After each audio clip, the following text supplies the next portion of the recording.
¿Qué tal? Bienvenidos un día más a mi canal, soy Albert Blaya y en este vídeo os voy a traer los 5 jugadores del Fútbol Club Barcelona que más pueden crecer con Hansi Flick. Son mis 5 apuestas que no tienen que ser evidentemente las vuestras, así que dejad vuestros nombres en los comentarios y qué os parecen mis elecciones, que creo que pueden mejorar más su rendimiento, que pueden dar un rendimiento más interesante bajo el mandato del técnico alemán, que va a empezar ya este mes de julio. Creo que en la plantilla del Barça estaremos todos de acuerdo en que ha habido muchos jugadores que han estado por debajo de sus posibilidades, pero yo creo que es una plantilla realmente interesante, con futbolistas de mucho potencial, unos que lo han empezado a mostrar, otros que todavía quizás no han cristalizado en aquello que podían prometer, y que evidentemente los 5 nombres que voy a decir no significa que antes de que llegase Flick estuviesen jugando mal o que fuesen jugadores que no me gustasen, todo lo contrario, son jugadores a los que ya he visto jugar muy bien, pero que creo que todavía pueden ofrecer un plus más o que sus trayectorias pueden ir hacia otros derroteros más interesantes. El primer nombre en esta lista creo que vamos a coincidir muchos. Es el de Fermín López, el futbolista andaluz. Ha cuajado un año de debut absolutamente espectacular. El otro día decía en Twitter que para mí, de las temporadas, de los debuts más inesperados que yo recuerdo, ya no solo en el Barça. Cuando digo inesperado me refiero a las expectativas que se tenía cuando él llega de la cesión en el Linares y lo que termina siendo este mes de mayo-junio, que está, recordemos, en la lista de la selección de Luis de la Fuente. ¿Por qué digo Fermín? Porque para mí las virtudes de Fermín López encajan como un guante con el ideario futbolístico de Hansi Flick, un técnico eminentemente vertical, un técnico que busca siempre ese pase hacia adelante para poder girar a la estructura rival y que le gustan mucho esos jugadores de segunda línea, llámase Thomas Müller, llámase Leon Goretzka, que cargan el área, jugadores que aparecen y que no están fijando. Y ahí Fermín yo creo que ha sido de largo el mejor jugador de la temporada en el FC Barcelona en ese sentido. De hecho, vamos a ver ya el radar de Fermín López esta temporada, el radar de StatsBomb, como siempre, de mis amigos de StatsBomb, para pintar un poco cómo ha sido el rendimiento de Fermín esta temporada, que ha sido una auténtica barbaridad. Lo tenemos ya aquí en imagen, fijaros cómo es un jugador que sobre todo el tema ofensivo ha destacado muchísimo. Élite absoluta en lo que se refiere a los goles esperados por cada 90 minutos, 0,39, de los mejores jugadores en Europa en su posición. Casi 3 disparos por partido, de hecho ha sido de los jugadores del Barça que más lo ha probado. Y además la calidad en el disparo, es decir, el valor que ha añadido con sus disparos ha sido tremenda. Lo hemos visto marcar goles de todo tipo de factura. Y además, fijaros este dato de aquí, las presiones, prácticamente 38 presiones, está ajustado al valor de la posesión. Eso significa que mide la posesión que tiene el equipo y las presiones que se hace para poder dividirlo y tener un resultado mucho más lógico, porque si un equipo tiene mucho más el balón, lo normal es que el jugador presione menos que un equipo que lo tenga menos. Pero si te lo ajusta, te sale un número que es una barbaridad. Y fijaros el percentil, número 99, significa que es de los mejores, de los 3 mejores jugadores de Europa en su posición, una auténtica barbaridad. ¿Cuáles son los puntos de mejora de Fermín? Se aprecia perfectamente, el último pase ha generado muy poco, pese a jugar muy arriba, solo 0,04 asistencias esperadas por 90 minutos, y creo que eso nos pinta un poco el margen de mejora que tiene Fermín. Yo creo que es un futbolista que ha sido muy importante. El mérito de Xavi en la construcción de este jugador, en darle la confianza, en permitirle expresarse, ha sido tremendo, pero tiene todavía ese siguiente paso, que es calmar un poco el juego, calmar un poco su capacidad para jugar sin perder evidentemente su esencia, sin perder la esencia de Fermín, que eso es evidente que es lo que le hace especial, esa capacidad competitiva, ese pulso competitivo que tiene, esa agresividad en cada movimiento. Creo que Flick ahí le puede ayudar, pero luego también añadirle un punto de pausa para que el jugador pueda mejorar, para que el jugador pueda ofrecer otras cosas, que creo que es muy interesante. De hecho, aquí tenemos en pantalla el mapa de actividad defensiva de Fermín en Liga esta temporada, una auténtica maravilla el mapa de actividad defensiva. Fijaros la cantidad de acciones que ha realizado, 443 presiones en total, sobre todo en ese flanco derecho, en la frontal del área, y por lo tanto sabemos, ayer lo vimos en el vídeo que hice de Hansi Flick, que os voy a dejar por aquí arriba, que es un entrenador que le encanta presionar, que es su máxima, es lo primero que él intenta. Entonces yo creo que ahí Fermín evidentemente puede ser clave, porque ha sido, ante la ausencia de Gavi, el jugador más importante en ese sentido. Precisamente hablando de nuestro amigo Gavi, es el segundo jugador que yo propongo en esta lista. ¿Por qué?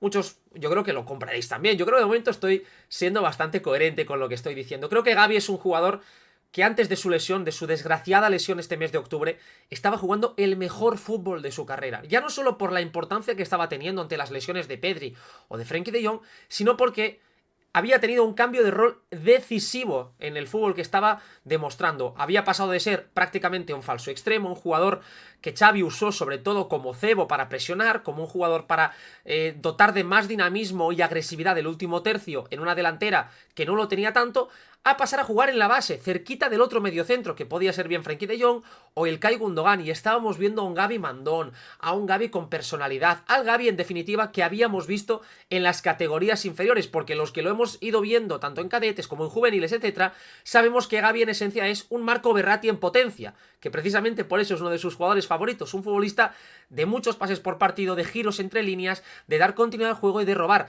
Y de hecho os voy a mostrar el radar de Gavi esta temporada, que es una auténtica maravilla, pese a la lesión.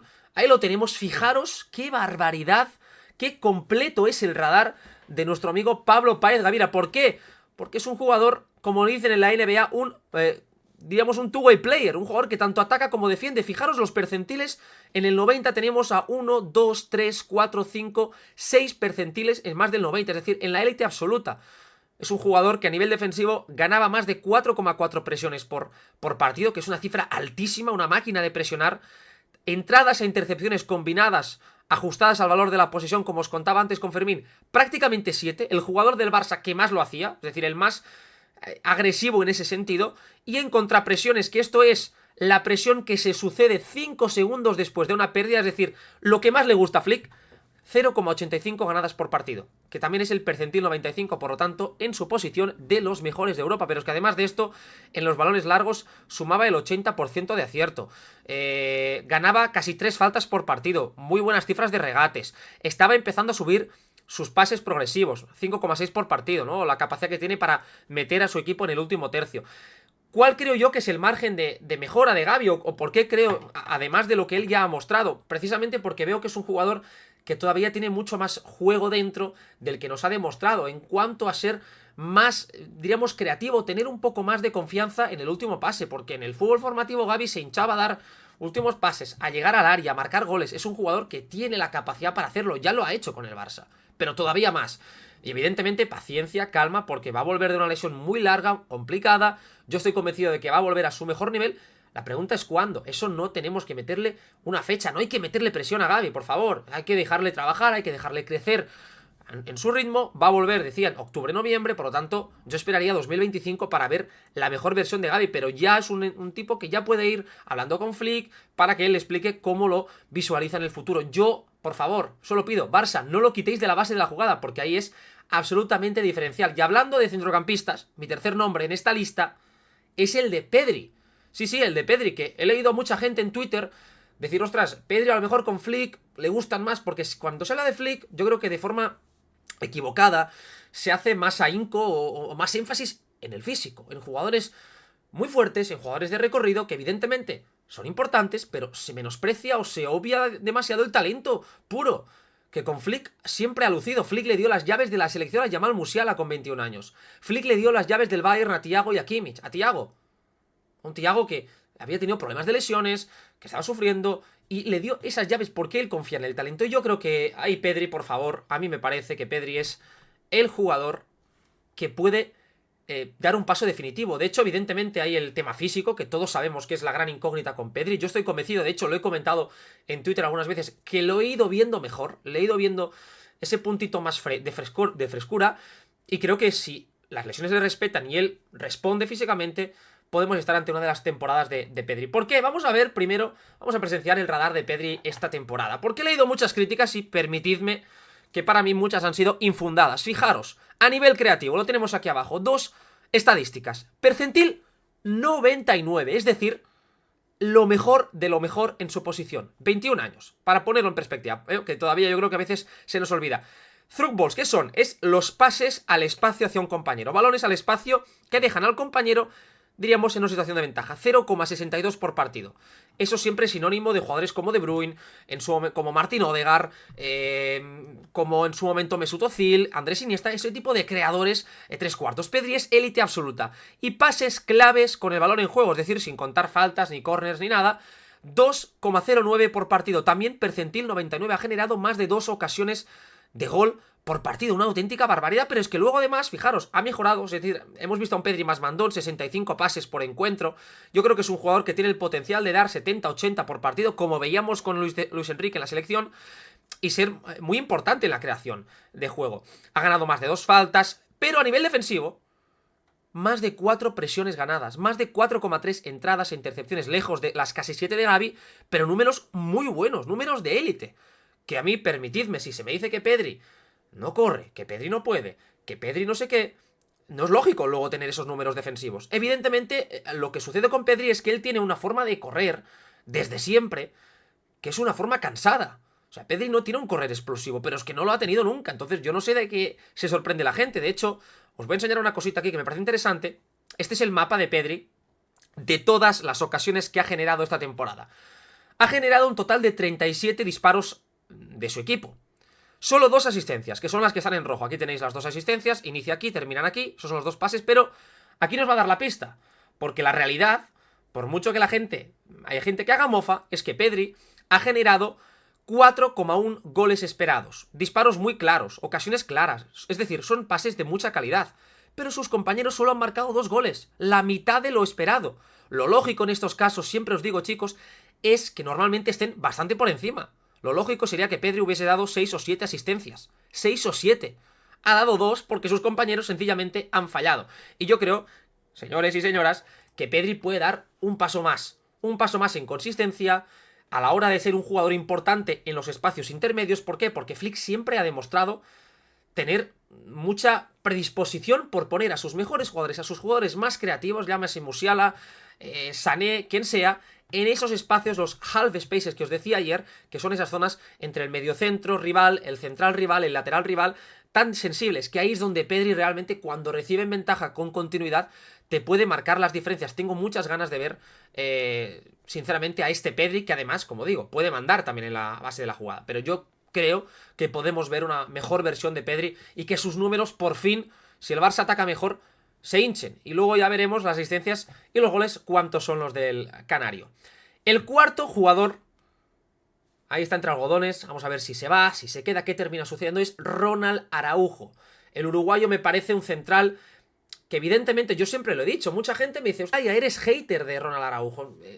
Nada más que la realidad, soy un auténtico admirador del uruguayo y precisamente porque lo tengo en muy alta estima, porque creo que las, diríamos, virtudes y también las condiciones del central uruguayo son una auténtica barbaridad. Es un central que a nivel condicional te marca las diferencias como prácticamente ningún otro, pero que para mí tiene un margen enorme en cuanto a conceptos básicos defensivos. Es decir, para mí la diferencia en Araujo es que hay centrales que te defienden una línea defensiva a nivel colectivo, como puede ser el caso, por ejemplo, de un Pau Cubarsí, que tiene los conceptos desde muy chiquitito aprendido, y otro que defiende jugadas, que defiende acciones ganadoras, que es Ronald Araujo, que es un central de 1 para 1, es un central de duelos individuales, pero que tiene problemas para lanzar el fuera de juego, para referenciar a jugadores que se están, diríamos, desmarcando hacia adelante, por lo tanto él no los puede perseguir, y creo que además ha habido una ligera desmejoría este año de Araujo. Yo lo he dicho, creo que este año Ronald Araujo no ha jugado a un buen nivel. De hecho os voy a enseñar una comparativa, 2 radares, el de la pasada temporada en Liga,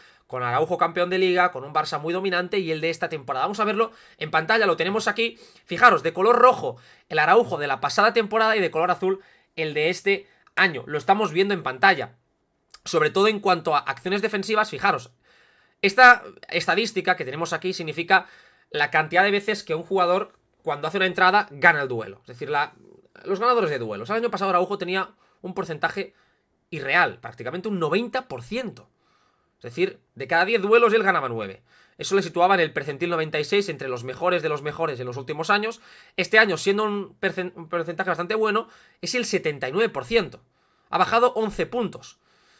La diferencia es notable. Es verdad que, por ejemplo, en el duelo aéreo ha ganado bastante, ha pasado a ganar más duelos, 2,9 y el 77% de acierto, que es una barbaridad. Sabemos que es muy poderoso en ese tipo de acciones. Hay otro dato que a mí me parece que es bastante sustancial, que son las faltas. Araujo siempre ha sido un jugador de cometer muy pocas faltas, porque es muy seguro, es muy fiable en los duelos.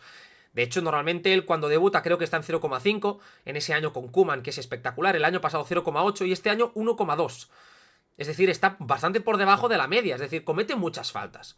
Y eso no es lógico en un central como el uruguayo. ¿Por qué? Porque ha estado más expuesto, porque el Barça ha defendido peor colectivamente y ha tenido más dudas, además de que él, a nivel individual, no ha estado al nivel de la pasada temporada.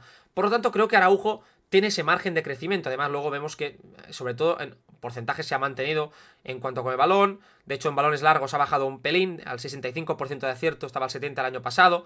Y ha pasado le regateaban 0,14 veces el año pasado, una barbaridad. Cada 90 minutos 0,14 veces. Y este año más del doble, 0,32. Por lo tanto, por eso os digo que son cifras que están mostrando que, bueno, Araujo ha perdido, ha bajado a nivel de duelos. Yo creo que es un jugador que, de quedarse, yo me lo quedaría, no tengo ninguna duda. Creo que es un jugador que para la idea de juego de Hans-Dieter Flick puede encajar muchísimo. Le puede dar un plus porque es un corrector de primerísimo nivel y creo que el alemán es un entrenador que le puede mejorar en los conceptos defensivos, que le puede hacer mejor central. Y Araujo todavía es un central joven, tiene 25 años. Además, no tenemos que olvidar que hasta los 18 años, en Boston River, él estaba jugando de delantero centro. Es decir, los conceptos defensivos a él le meten central porque le ven un tiparrón enorme, capaz de ganar muchos duelos. Y dicen, a ver, técnicamente no eres el mejor, vamos, ¿por qué no te ponemos de central? Pero claro, eso significa que hay muchos conceptos básicos que él está dominando ahora, o está aprendiendo ahora. Es un lenguaje nuevo, es un lenguaje que es difícil, que requiere su tiempo. Por lo tanto, yo confío mucho en Ronald Araujo. Otro jugador, el quinto futbolista, yo creo que lo vais a adivinar, lo estáis pensando, es Alejandro Balde, un jugador que esta temporada, desgraciadamente, no lo hemos visto prácticamente por su lesión muscular grave que sufrió ante el Athletic Club en aquel partido de Copa del Rey, una lesión importante que tuvo, que lo ha apartado ya de toda la temporada, pero además, a decir verdad, no estaba siendo su mejor año. Tuvo un primer curso espectacular, con una gran erupción, pero este año no estamos viendo al mejor Balde. De hecho, en los partidos más importantes, recordemos ese tramo que el Barça se juega Liga Champions contra Atlético de Madrid, Girona y Porto, es Joao Cancelo, el lateral izquierdo, con Balde, diríamos, sano, el que es suplente en esos partidos, porque ahí Xavi aprecia que Cancelo le puede dar más, porque no tenemos que olvidar, Xavi lo que ha hecho desde hace 2 temporadas es confiar a su lateral izquierdo toda la banda, es decir, ser prácticamente un extremo, y para ser un extremo es mucho mejor Cancelo, es más creativo, tiene más capacidad para desbordar en parado, tiene mejores centros, etc. Es un mejor jugador en ese sentido. Para mí, ¿por qué digo Alejandro Balde en ese sentido? Porque yo creo que Balde es un futbolista que tiene un fútbol que todavía no hemos visto. Y os voy a poner un par de ejemplos gráficos para que lo apreciéis vosotros mismos. Fijaros aquí. Estas son las conducciones que hizo Alphonso Davies en la temporada 19-20 con Hansi Flick. 55 conducciones iniciando, solo he metido las que se inician en su propio tercio. 55 conducciones, fijaros, es un jugador que conduce muy largo, pero también corto para superar a sus rivales. Y os voy a meter las de Alejandro Balde la pasada temporada, no esta, que ha estado lesionado mucho tiempo, la pasada eran 32.